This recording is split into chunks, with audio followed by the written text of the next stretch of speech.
ഇഞ്ചിഞ്ചായി കൊല്ലുന്ന സൈലന്റ് കില്ലറാണോ നിങ്ങളുടെ മേക്കപ്പ്? അറിയണം ഈ കാര്യങ്ങൾ. Hi everyone, welcome back.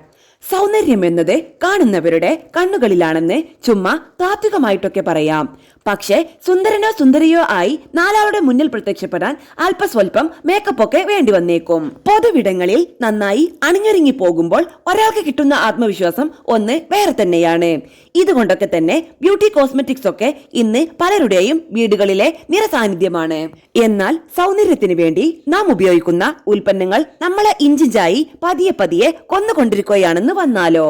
Cosmetic ഉൽപ്പന്നങ്ങളിൽ ചിലതിലെ ചേരുവകൾ അർബുദ കാരണമാകുമെന്ന ചില പഠനങ്ങളിലെ കണ്ടെത്തലുകളാണ് ആശങ്കയ്ക്ക് ആധാരം. കോസ്മെറ്റിക് പ്രിസർവേറ്റീവുകളായി ഉപയോഗിക്കുന്ന പാരബെന്നുകളും സ്തനാർബുദവുമായി ബന്ധപ്പെടുത്തുന്ന ചില പഠന റിപ്പോർട്ടുകൾ ഈ ആശങ്ക അടിവരയിടുന്നു. അതേപോലെ പൗഡറുകളിൽ ഉപയോഗിക്കുന്ന ടാൽക്കൽ ആസ്പെറ്റോസ് സാന്നിധ്യം കലരുന്നതും അർബുദ കാരണമാകാം. ചിലതരം സിന്തറ്റിക് കളറുകളുടെയും നറുമണം പരത്തുന്ന ചേരുവകളുടെയും പ്രിസർവേറ്റീവുകളുടെയും അർബുദത്തിലെ സ്വാധീനത്തെ സംബന്ധിച്ചും പഠനങ്ങൾ മുന്നറിയിപ്പ് നൽകുന്നുണ്ട്. എന്നാൽ ഇത്തരം പഠനത്തിലെ കണ്ടെത്തലുകളൊന്നും വ്യാപകമായ പഠനങ്ങളിലൂടെ സ്ഥിരീകരിക്കപ്പെട്ടിട്ടില്ല.